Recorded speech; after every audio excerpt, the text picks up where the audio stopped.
What's up, everybody? Good morning. Happy Monday. Not the happiest of Mondays. My God. What's up, Doc? You at the gym? Love that for you. Let me know if the audio is cooked. Seems to be a pattern with me.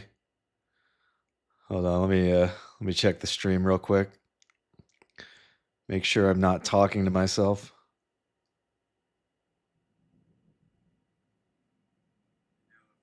All right. It seems to be working. Cool. So, made the mistake of taking the weekend mostly off and woke up to the world on fire this morning. Oh, God. Are you enjoying the golden age? Is it golden enough for you? So tired of winning. So tiresome. So, for those of you who don't know, Citrini, who I think is the biggest finance guy on Substack, dropped a piece yesterday. It's kind of like a nuclear bomb, more so than a blog post, on the 2028 global intelligence crisis. And it's this sort of like absolute bear porn walkthrough of how AI basically incinerates the economy and leaves us in a smoldering wreckage, poor and unemployed, I guess.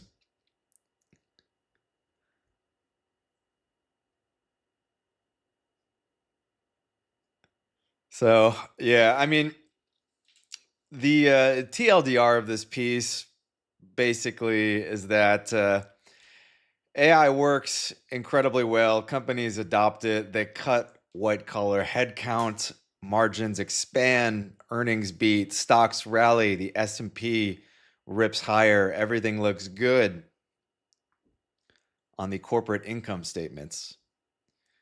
He introduces this concept they call ghost GDP, where the economic output is surging on paper, but it's not circulating through the real economy.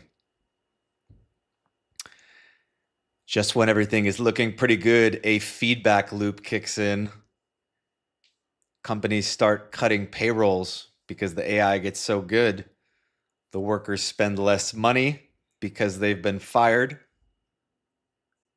And now nobody's around to buy the products that the companies are producing with greater efficiency.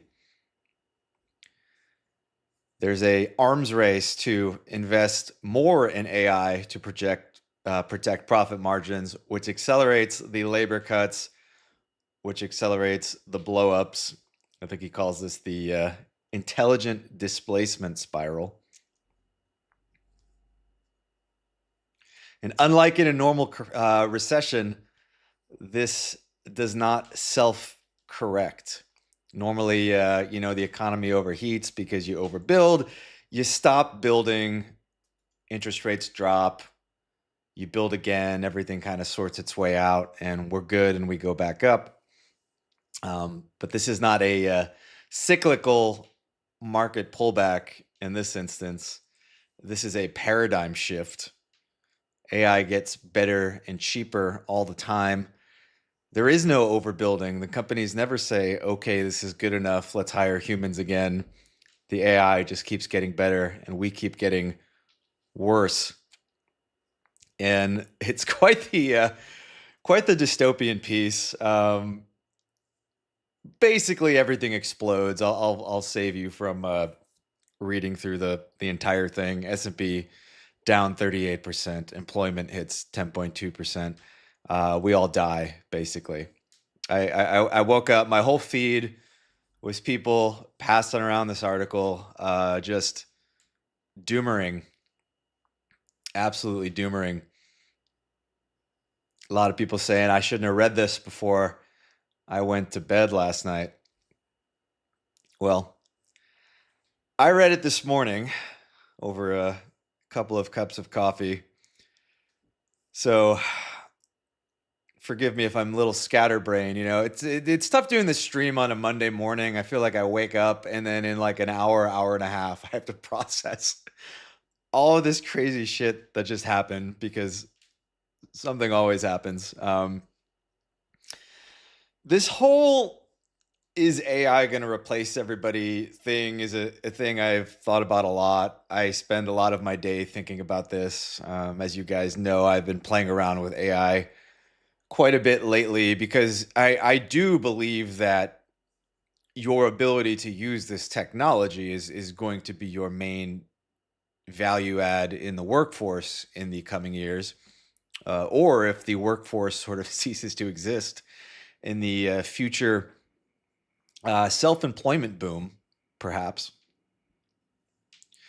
So I've been using it. I think it's great tech. It's incredible.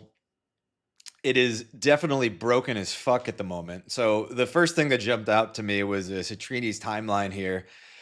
It's definitely not happening. Like there's just no world where this happens in 2 years. I'm sorry. No. If you've played around with this stuff, you see the power and the potential, but you also see the drawbacks. You see how it breaks, accidentally deletes all of your data, burns through $700 of tokens in a day because you didn't put some check in, and then you think about how you could have hired a developer who was a human being for the same amount of money. All that fun stuff.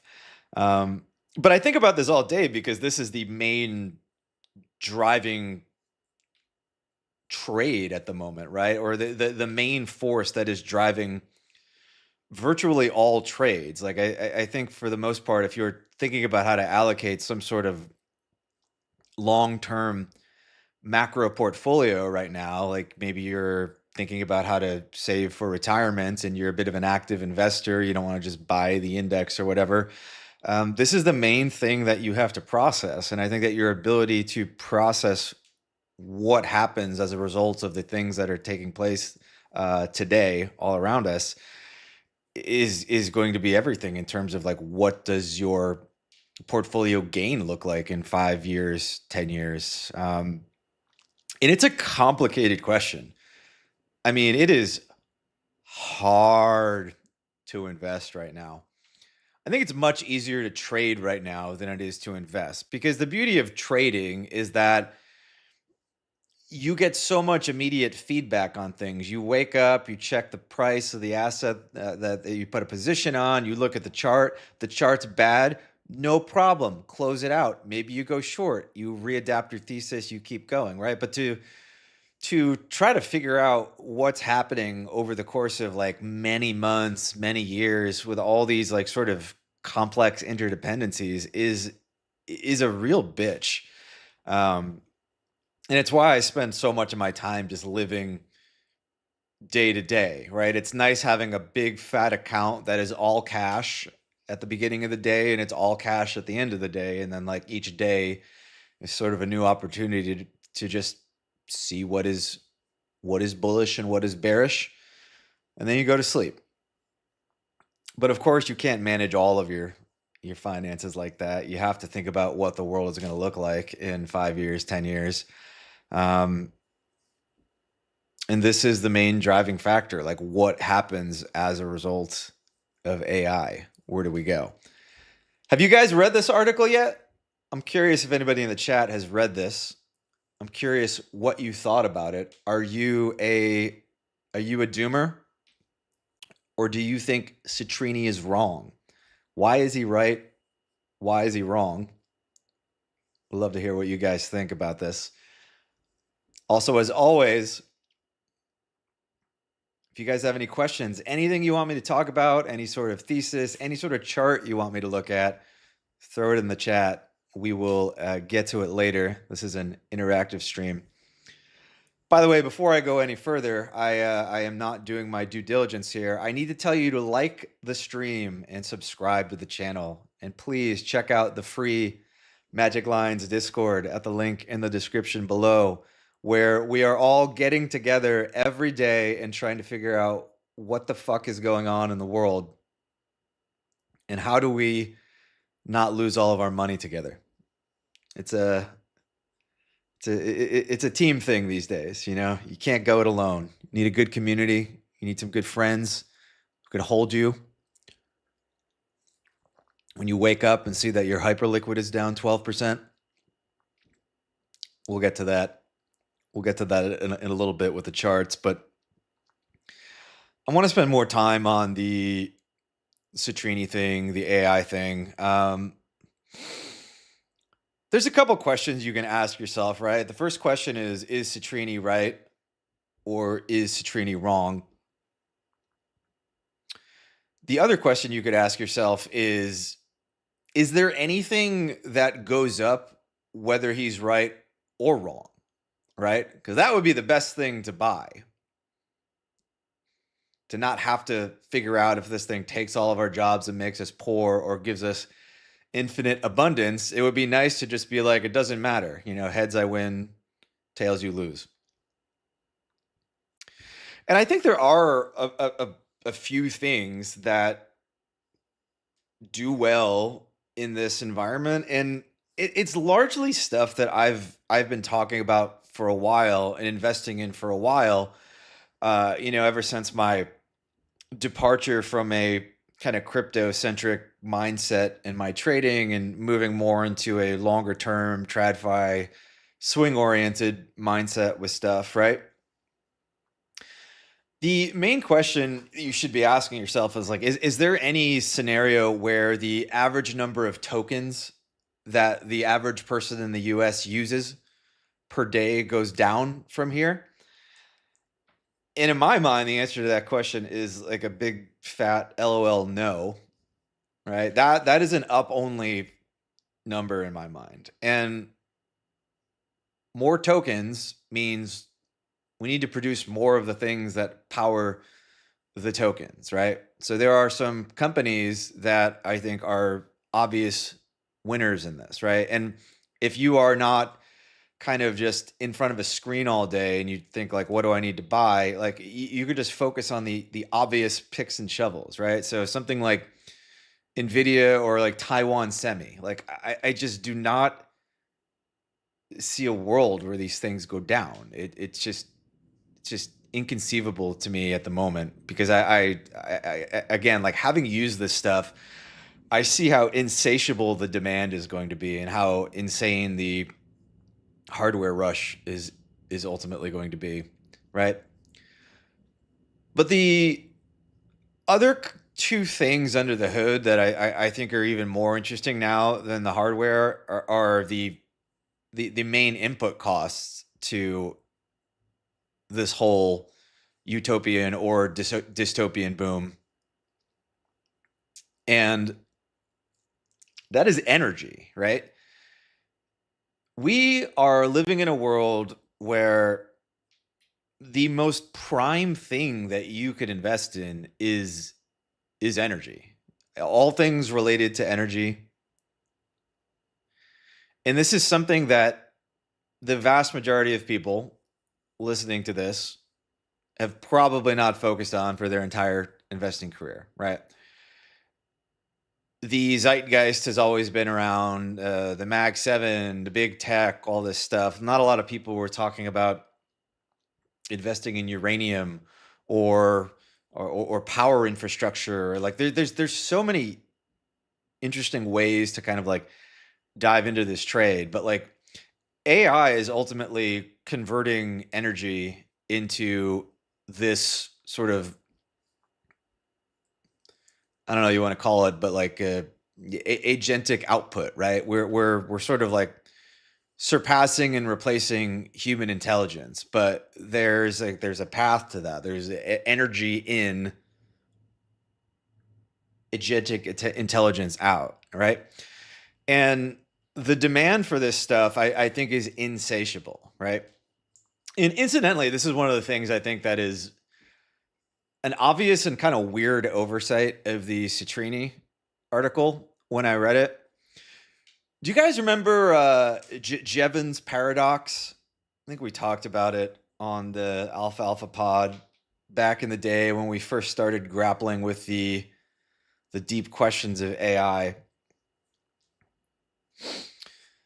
Back in the day with the steam engine, right? There was the idea that when you made the engine more efficient, there would be less demand for some of the inputs because there was just more efficiency there. But it turned out as things became more efficient, the demand rose often to outpace that increase in efficiency. And this was the thing we were wondering with AI. Like, is there going to be this massive capex build out, and then it's going to look like fiber, right? Where we overbuilt all of the fiber infrastructure in the internet boom, and then it turned out we overbuilt and we didn't need it, and then there was a huge kind of reckoning for that inefficient capital build out, right? And the equivalent to that today would be like we do all this investing in data centers, we build all these GPUs out, the whole 9 yards, and then we overbuild and we don't use them. And the idea that we're going to do that is like laughable to me, because until we've solved every problem in the universe and we've made energy infinite and there is literally no more scarcity on Earth because we've just reached the end of capitalism.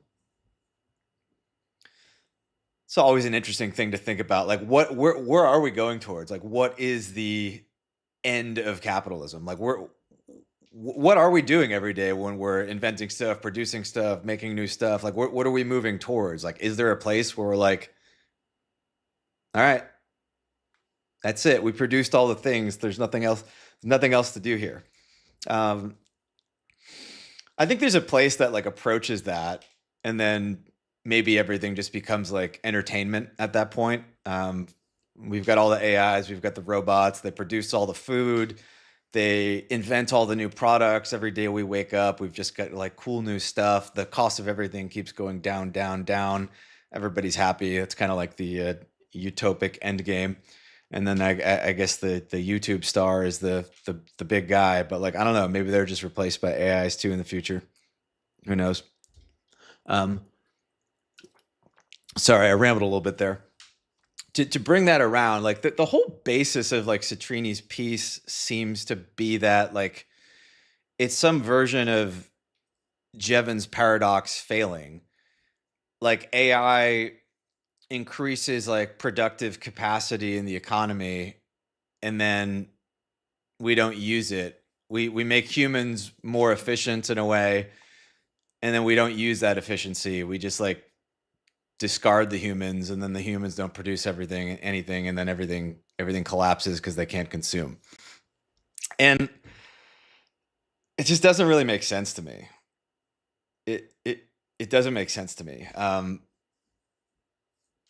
Like if you look in the article at some of the things he talks about, he has some interesting commentary on how so much of the economy is built on sort of like exploiting and arbitraging certain elements of like friction. Like subscription services is an interesting thing he points out. That's a good example of this, right? You've got all these companies that have these like free trial things and all these complex mechanisms to make us sign up for things and forget. And in a world where we all have our own super intelligent AI agent, we just cancel all those subscriptions and we sort of like exploit that edge to zero, and those companies go away. Or he talks about how real estate agents go away. That 6% commission is gone, and now that person can't buy goods in the economy anymore. But like all of those things are savings to the average person. Like if you don't have to spend that $50,000 on the house you buy, that's more money you have to spend in the economy. If you're not spending $7,000 a year on SaaS subscriptions and stuff related to it anymore, and now you're spending like $400, that's additional money that you have in the economy. If a company was spending 500K a year to subscribe to some enterprise SaaS product, and they're able to build that 500K product in-house and maintain it for $5,000 a year, there's been a 100x increase. What happens is the SaaS company gets hurt. They lose sales. That company loses value, maybe goes to zero. But the company that was buying the software, they don't just take that money and run. Like if they have an extra $500,000 a year, they may go into a new market that they wanted to go into before but didn't have the money for. They may hire people or invest in something to go into that market. And then in doing so, they produce stuff, they create additional growth in the economy, and things look okay. This is all to say, this is just sort of like an extension of what I've been talking about the last few weeks, where I've been positing that the stock market isn't going to nuke. You're just seeing a reallocation of capital in the economy. Like we're taking capital that was invested in these software companies or tech companies or some variation of that had these like crazy multiples. And a lot of those businesses were predicated on doing stuff that is now not that value add to the economy. If it can all be automated away via AI or built cheaper via AI, like those companies shouldn't exist, or they shouldn't exist at the same valuations. And that capital should leave them and go into other areas of the economy that are productive. This is just basic principles of creative destruction, right? And in the long run, we're all better off for it because we get growth, we get better goods at cheaper prices, our lives get better. We have to spend less money in our everyday lives to do the same things we used to. We have more time. That time can be used for us to produce things. Maybe more people work in their own businesses now. Like maybe the idea of like everybody working for corporations becomes a relic of the past. Maybe the tech is so good that any of you can just conceive of entire businesses or products just by like thinking about them and talking to a machine, right? And then we get all of these people producing stuff in the economy that couldn't produce stuff before. So all this is to say, like, I'm not particularly bearish on this stuff right now. I think we're going to be fine. I don't know how long the market is going to sell off for. I do think this reaction is irrational, but it is what it is. The market can stay irrational longer than you can stay solvent, as they like to say. To bring this all back to some tangible trades,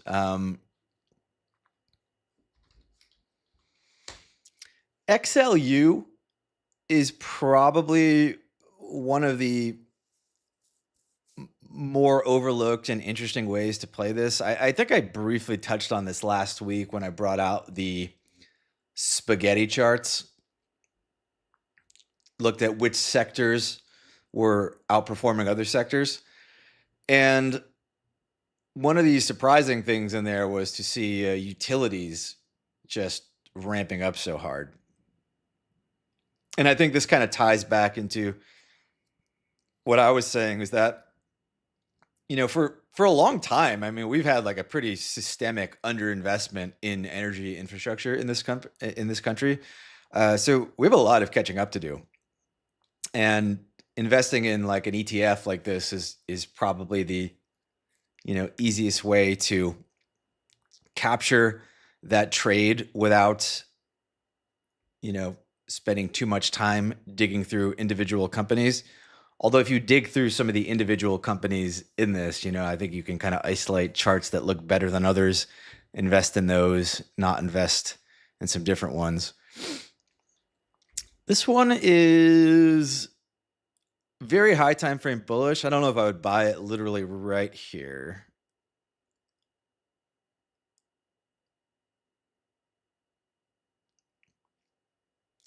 I don't know. I want it to go down sub 40 again. That would be interesting. Not sure if we get that, but worth watching.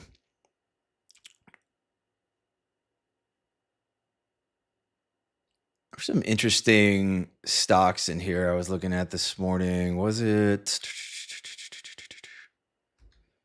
VRT? Yeah. So, good example of a single name company. Looks a lot better than the index. Vertiv. That's bullish. And I think on the other end of this, you have companies like Concentrix is like a interesting company in this bucket because it's the inverse of everything I'm talking about. This is basically a company that revolves around human labor, the very type of labor that's going to be replaced by AI. So I've been actually looking for a short entry on this bad boy here. What else we got? Oh, Quanta, PWR, bullish. ASML we've been holding for a while actually, because this was in our robot portfolio. It is up bigly. We like that. I saw a thesis that AppLovin could be an interesting long in a world where we're just doing sort of a agentic commerce. All the robots are just buying stuff for us. All the AIs are buying stuff for us. Probably worth keeping an eye on AppLovin here. You're catching a falling knife at the moment, but could see somewhere in this region being a pretty good buy. Pretty good. Dandel, I have a question. We saw what AI did to software IGV. What's the next sector AI can take a hammer to?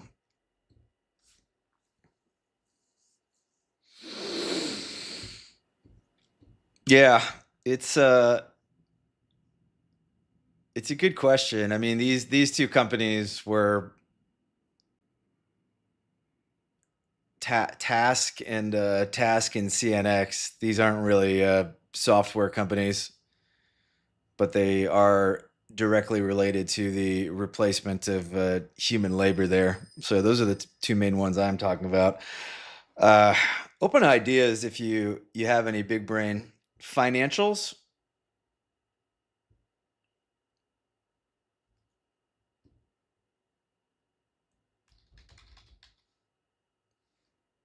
Was it XLF? Is XLF the...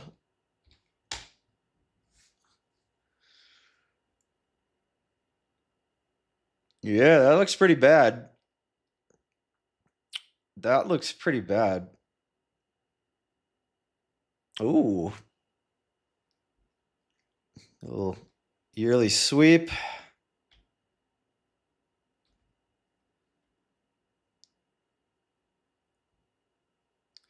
Yeah, I mean, February here is going to close as a bearish change in the state of delivery here. Pretty clean setup, to be honest. So you'd be probably targeting the last yearly low, which I think is, yeah.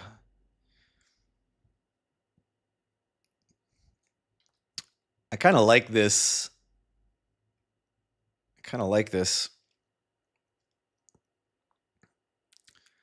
Bearish financials. Okay. Are you short this? You took FAS this morning? What is FAS?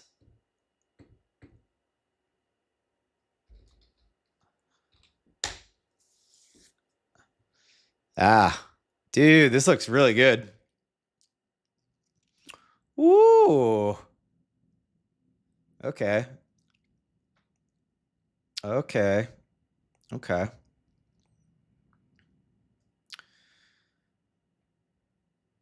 Yeah, this chart looks pretty good actually.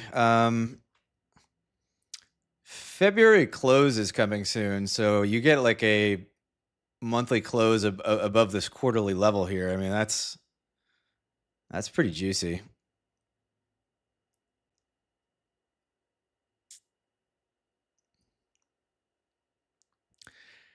Yeah, I like this a lot. I mean, this is probably something you can just kind of average into over the coming weeks if you don't want to just wait for some mega juicy setup. It looks really good. I would think like at a minimum it probably goes to 69.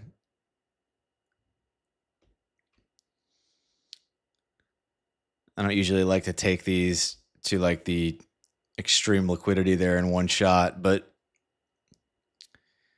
even if this was going to reverse and go back lower, like I would think it would grab some liquidity first, and that would be 69.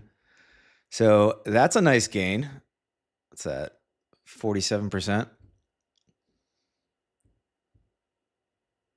Yeah. I might buy your bags. I might buy them. This looks pretty good.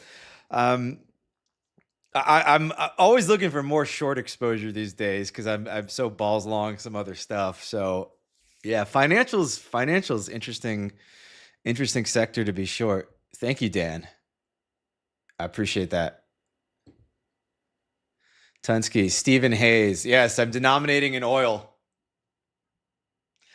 I feel like denominating in oil is fucking stupid though. Like that makes no sense to me. You know, the whole push of capitalism is to make oil cheaper. It's like a never-ending march to make oil cheaper per. I guess he's saying like I always think about how much oil I can buy, how much energy I can buy. That's fine. Energy is the base unit of everything, so kind of makes sense. I'm into that. I like it.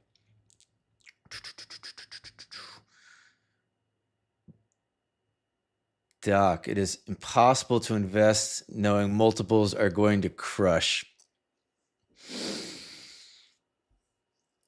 This is deflation. I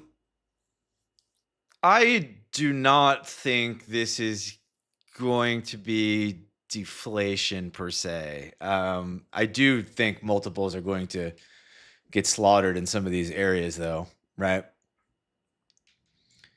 It makes no sense to me to touch anything in the realm of like Salesforce, that sort of thing, because even if you're right and you are thinking that the market over corrected or something like that, I don't know. Like there's obviously going to be some sort of multiple compression, like you said, and it could take a while for things to get sorted out. It's just like a very unattractive area to be putting any money into. So probably stay away. I don't know if I want to short IGV here, but I don't know if I want to short it at range lows like that.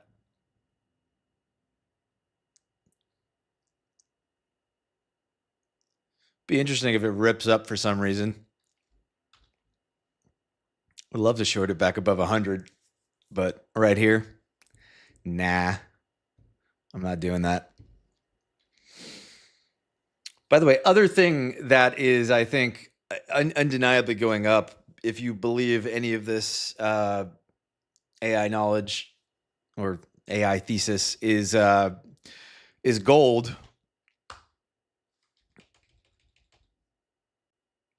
Because the government has to spend money. They have to spend money to invest in infrastructure and beat China to things. They have to invest money to help all the people who are going to get displaced. The technology is going to move faster than human beings can catch up with it.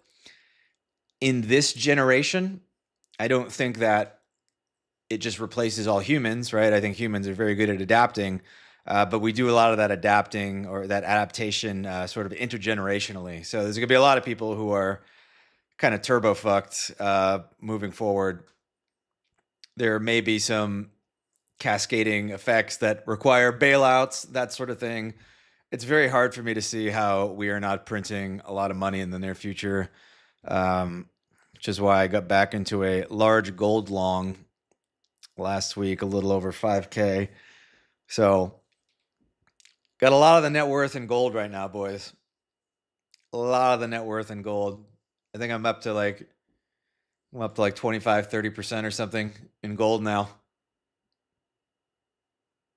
Gold, energy, real things. ETH is oil, Tunsky. ETH is digital oil, bro. ETH is digital oil. I still see like a bull case for ETH in like the future, right? I do very much believe in this idea that like there's going to be this whole layer of agentic commerce, and they're not going to run really on Visa, MasterCard rails. They're definitely not paying 3%. So they'll run on crypto, whether they run on Solana or like an ETH layer 2 or something like that. Whether ETH captures value from that, those are all, multi-billion-dollar, multi-trillion-dollar questions that I don't know the answer of. But that to me is interesting.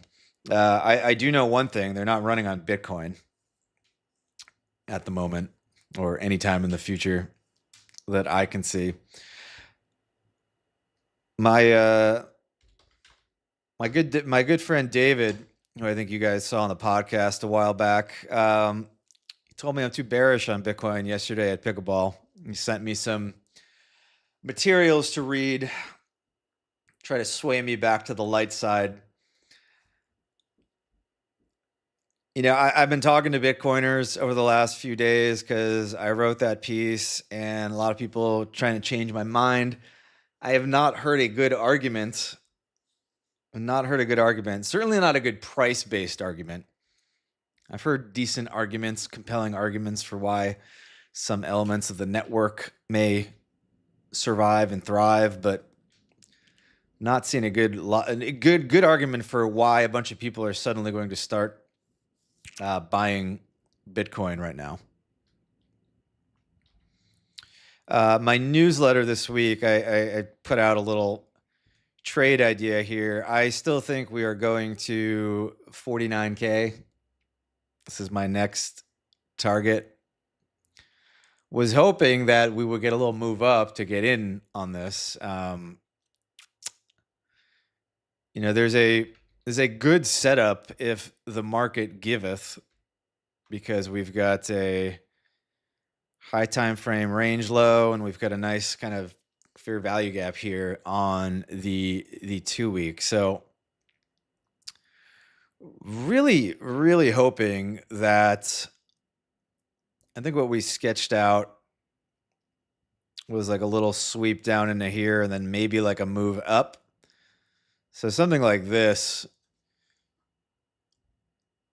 March open up into this area, is going to be like, oh, chef's kiss. That would be my dream. It's looking kind of bad at the moment, but I don't know. Sometimes you take these shorts, you're like, this is so bearish, it can't possibly go up from here, and you short it, and then it rips up and liquidates you and then dumps. So hoping we get that. But yeah, I'll be updating this one in the Discord, patiently waiting. I don't think there's any good setup to short here. So I wouldn't be doing that. Yeah. Always possible we just keep dumping. Always possible. This whole asset class is a gigantic pile of shit, but gotta wait for the setup. So hopefully that is the path for Bitcoin. Should we talk about hype now? So hype has been dying last 24 hours. I think a lot of people are starting to speculate that it may have something to do with this Zach XBT post. Major investigation dropping on one of crypto's most profitable businesses, where multiple employees abused internal data to insider trade over a prolonged period of time. First response: hyperliquid question mark. I hope not. I mean, I don't even know what that would mean. Like, how are you insider trading? What crypto business like enables some form of insider trading? Like they're trading on the internal data of the business to long or short the business? Oh, there's a poly market for it?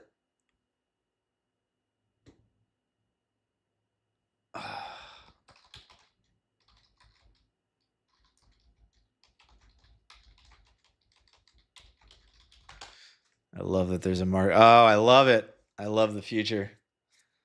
Pump Fun, World Liberty Fi, Binance, Meteora, Jupiter, Athena. Interesting. Axiom up at Hyperliquid down to 5. Thank God.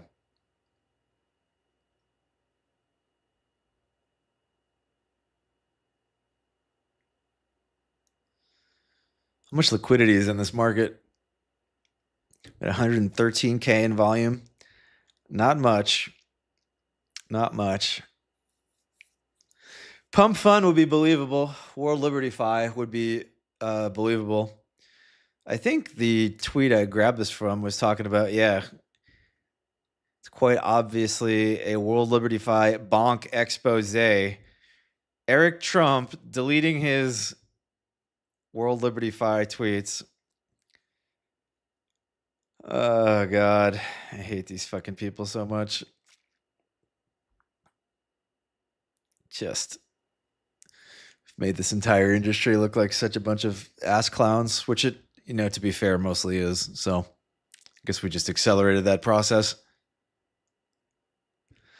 Look, as long as it's not hyperliquid, I'm good. That being said, I mean, the hyperliquid performance the last 24 hours has been nothing short of stunning. I mean, I think we were down 12% at one point.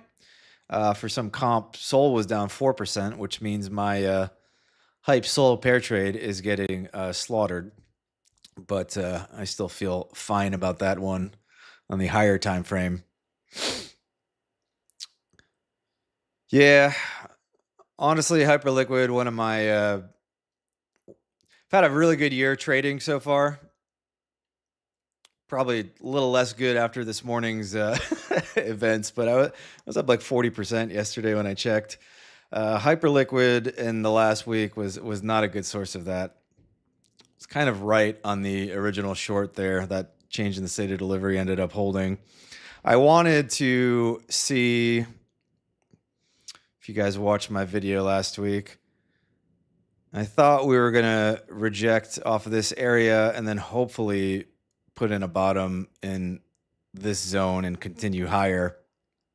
We did not do anything of the sort, and price just traded straight through it. So the inverse hype chart, to be honest, does not look bad to me. I like to reverse the charts sometimes to see what's going on. So here's your inverse hype chart. And the inverse hype chart looks it looks nice. You got a break of structure.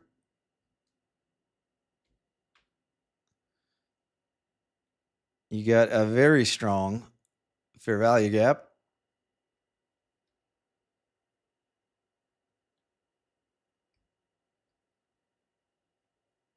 Make that purple.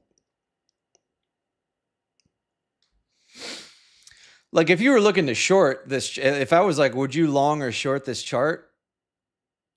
Everybody would say to short this chart, right? I mean, look at this chart. You got a huge downtrend, you got some retrace, and then boom, violent reaction, break of structure, fair value gap, retrace into the gap. You're not long in this, right? So I actually still think this looks fine on the high time frame. I do. You can send your pitchforks to me. But I think this resolves lower on this chart, i.e. hyperliquid higher. Am I doing anything yet? No, because these are just points of interest. Looking for something to confirm on the lower time frame. And we've gotten some potential signals, but no actual triggers just yet. I think 4-hour chart.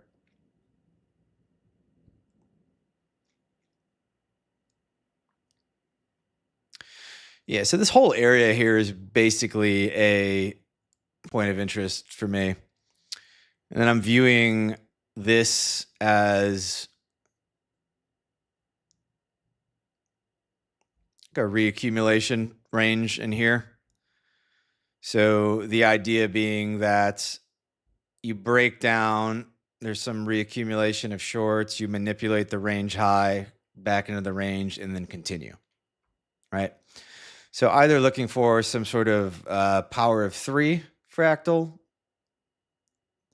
sharp move up, close below, breaker block, that sort of thing, or some sort of in this instance, I guess it would be a reaccumulation of shorts fractal. So something Wyckovian. You can see you get the internal range structure here, which has held thus far. So a couple scenarios.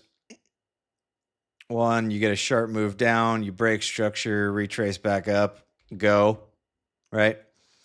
The other one is we do some sort of 3 drives kind of thing, break, and then go. So either of these is fine with me. So maybe put in this high, consolidate another bit, and then later on this week or the week after, take out that high, structural break, retest, and go. Or we just have a nasty reaction from here, just completely reverses, takes out this low, at which point retrace and then go. And if this doesn't happen, then don't buy it, or don't short this chart. Don't buy hype, because I don't know, it could come back up to here, right? It could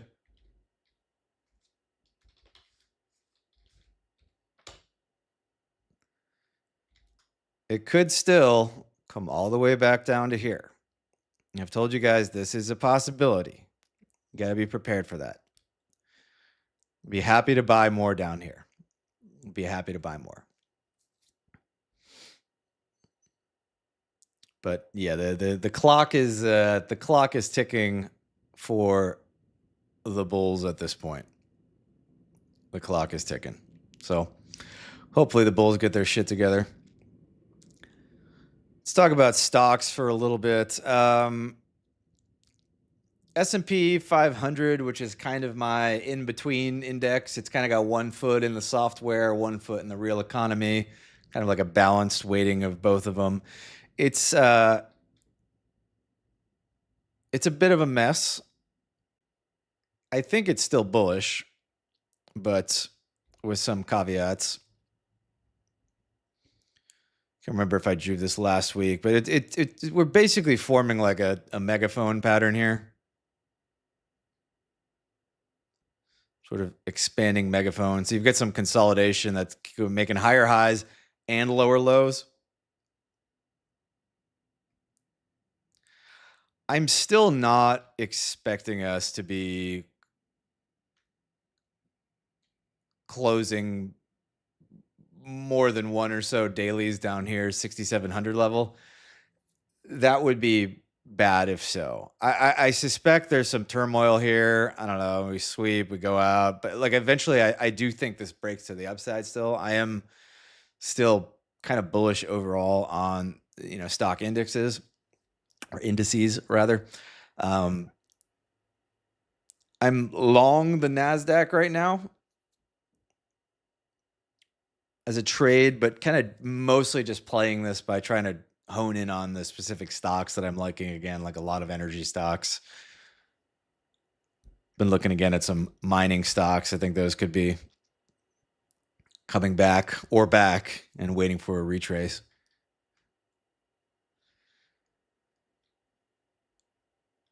NASDAQ is definitely a little bit on the fence for me. I suspect that I suspect we still take out last week's high this week. So 25,139. Was expecting a move down to start the week to take out some liquidity in this zone that we hadn't really tapped into. We did that this morning. The reaction has been good so far. So I do think we at least come up here to the range highs. I am reconsidering holding this trade for a ton of upside at this point, because I do kind of fear it might just be chop, chop, chop, chop, chop, chop, chop until further notice. And I may see where the monthly ends up this month. The monthly chart isn't looking great right now, to be honest. You don't want to see the monthly closing below 25,482. That would be a bearish change in the state of delivery on the monthly, which is not great, because if you're delivering bullishly this way, right, and then you change that, you start going back down into the range to the previous bull points, and like the last kind of order block you see is way down here at 21.2. So maybe there is a scenario where the market goes full Citrini panic and we dump and things go down a lot. Definitely open to that. And I'm watching this like a hawk every day. Believe me, it's very stressful. Ready to flip my entire net worth short at any moment, as we do. Good times. NVIDIA looks okay.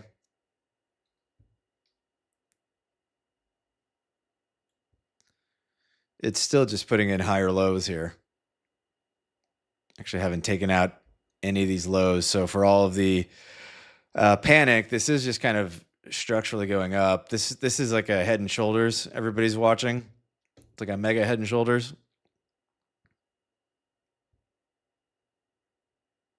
Right? Shoulders on heads, on shoulders, on heads, on shoulders. I think this breaks to the upside, honestly. I still do. And I feel like some people get taken to the wood chipper when and if that happens.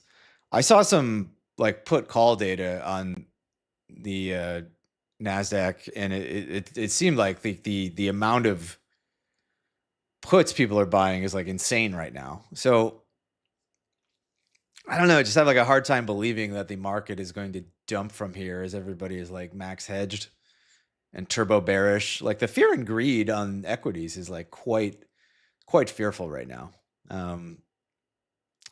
Maybe those people are right and I'm an idiot, but I think things look okay still for now. I've been talking about YM. It's getting a little dangerous, dangerously close to the point of concern I had here, which is that a daily close below 48,845 on YM. Set an alert for that. Some alpha for you. Alt A on your chart. Trigger once per bar close, crossing down, create. This is bad because it creates a pretty bearish monthly setup here. Like you can see the monthly candles here on the right. You could have a scenario where you get a monthly sweep and then a close on the daily below the area that made the sweep. These series of up close candles. That is your change in the state of delivery. And when you have a monthly sweep paired with a confirmation on the daily, the monthly low gets targeted. Right? So that's going to be 48. Not that big of a deal in isolation, but like that kind of breaks all of this structure. And it, I think, brings into play, you know, at least towards the bottom of that range, 5% drawdown in YM. Maybe that's not so bad, but then we lose that low, and now this structure is broken, and now we start looking maybe down here back towards the tariff area where we've got all of this demand kind of chilling. So eyes wide open, eyes peeled on this. I am almost certainly hedging like crazy if this happens, because I just think it would look pretty bad. And if YM is looking bearish and YM is not overly exposed to software, that sort of thing, in the same way NASDAQ is, the NASDAQ is definitely dumping. I probably wouldn't take the short on YM. I would probably take it on NASDAQ, because NASDAQ looks the weakest, I think. Oops, didn't mean to do that. Haven't looked at the Russell in a while.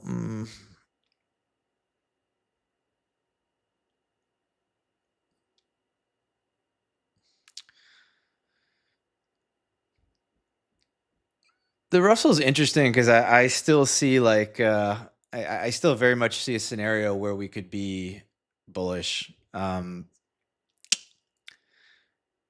Be very interesting to close this monthly candle green on the Russell, and then we get this inside candle here after a nice expansion, close above all-time highs. And then that brings into play a potential trade where you get a daily close above this range high in March. Could be an interesting breakout trigger, because monthly expansion, monthly inside candle, daily close above the monthly consolidation, expectation, continuation of a breakout. So doesn't look all that bad. Really mixed bag here. If you want to be longing the Russell, there's stuff that looks really good inside the Russell. A lot of it is related to energy, mining, a bunch of companies in that area. I've got a whole video piece I still have to release on this specific thing in the Discord, so keep an eye on that. What's up, Bushi Tong? Crypto drama? Yeah, never ends. Never ends, does it? Once again, guys, you got any chart requests, do let me know. I'd be happy to look at things. Oh my God, we're seeing green candles on the 5-minute chart on Hyperliquid. It's over. We're so back, baby.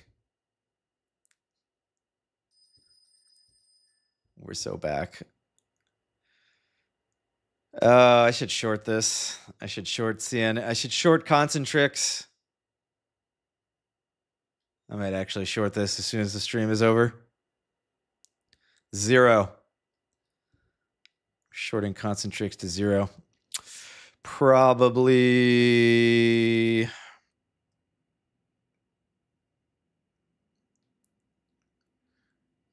that.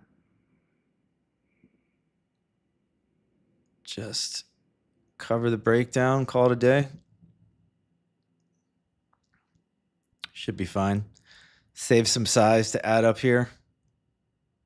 I like it. I'm going to put that on.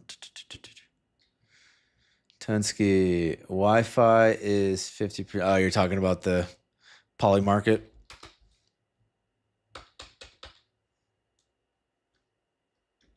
Oh, it's WLFI, right? Chart doesn't seem to care that much. Insider trading, bullish. I would have expected this thing was going to new lows. Really should have held that short. Fuck my life.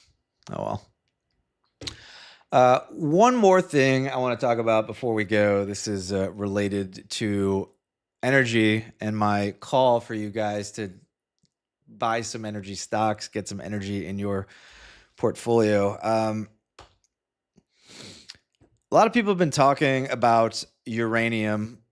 This is the uranium ETF, which basically went down only for many years and is now going back in the other direction. As you could tell, a little pullback off of last year's high. Just a flesh wound, though. I think this whole area here is just a bullish zone. And I would be just kind of averaging in here because I do think this breaks out to the upside. Trying to think if I see anything here on the weekly. It looks like it wants a little lower on the weekly still. Should probably still take out 49 on URA. But the whole sector looks pretty good. We've been in UUUU for a while, since like $4 or something. I think this is a cup and handle. I think it's a cup and handle. I think it goes higher. I think it breaks out. Let's see if we got anything on the 4-hour chart here. Yeah. I don't know. It looks good to me. It looks ready to be bottomed. This is your change in the state of delivery here. This is the retrace. So just looking for some sort of lower time frame bottom to form here on the retrace, and that could happen with this 4-hour candle here if we get a reversal.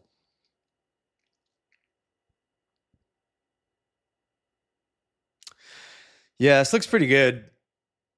This looks pretty good. I don't think I can buy any more of this stock without triggering some risk limits, but I do like UUUU here around $20 if you guys have not picked up any yet. Yeah, decent chance the lower time frame bottom is in an area where I think we're probably forming a higher time frame bottom. So not financial advice, but this chart has a lot of room to go.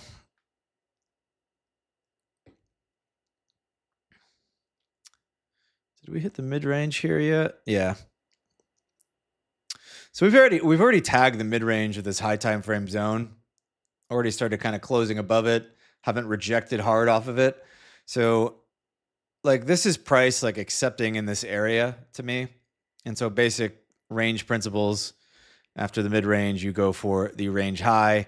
The range high is $80. That is a 4x from here. So pretty juicy IMO. Sorry for saying that. That was so cringe. I like it. One of my larger positions, UUUU.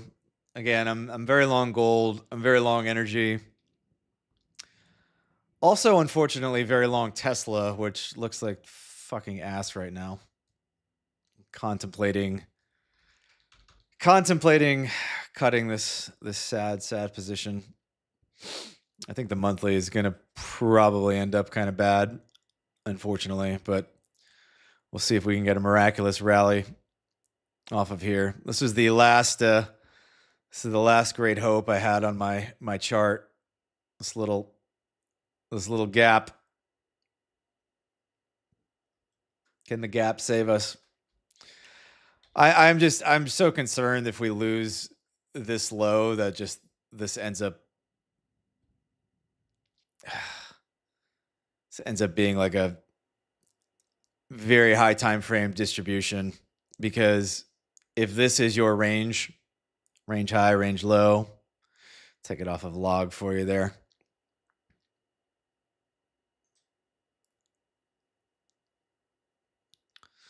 Draw out your market structure there.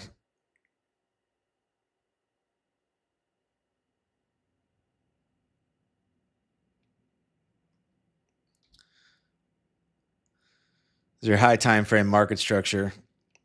But at this point, you've got one tap, two taps above the high. So a couple taps of the range high, and then you've got your lower time frame market structure here.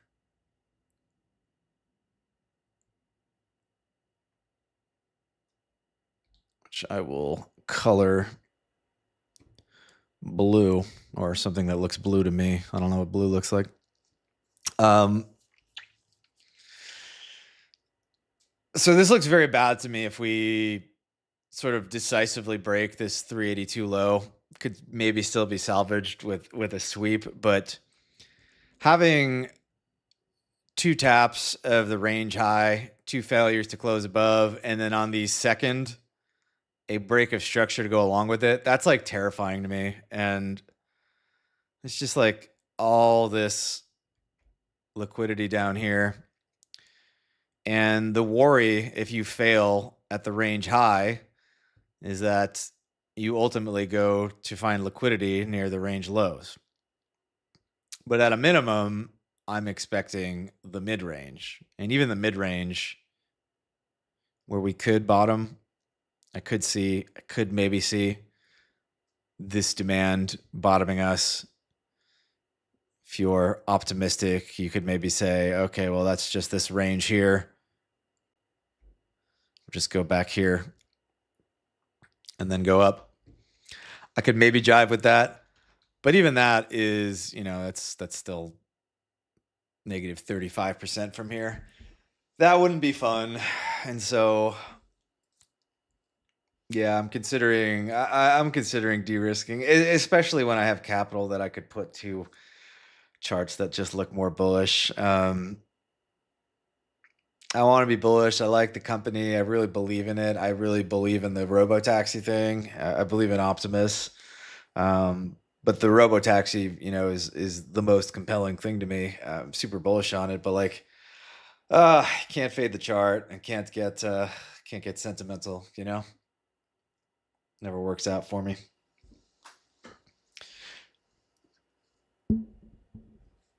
All right, guys. I think I'm going to wrap it there. We'll be keeping track of hype in the Discord this week, so be sure to join there if you guys are not in there already. Also be keeping tabs on the NASDAQ and the rest of stocks. Is it about to be over, or are we just chopping? Stay tuned for more action.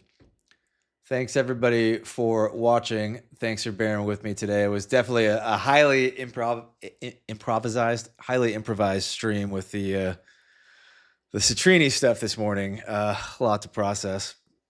Thank you, Bushi Tong. Thanks for joining. Love you guys. Appreciate you taking time out of your day to spend with me.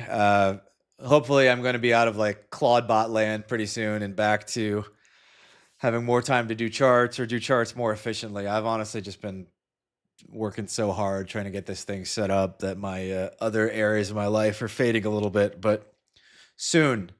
Agentic hedge fund soon. Stay tuned for more details. Thanks for watching, guys. I'll see you same time, same place next week.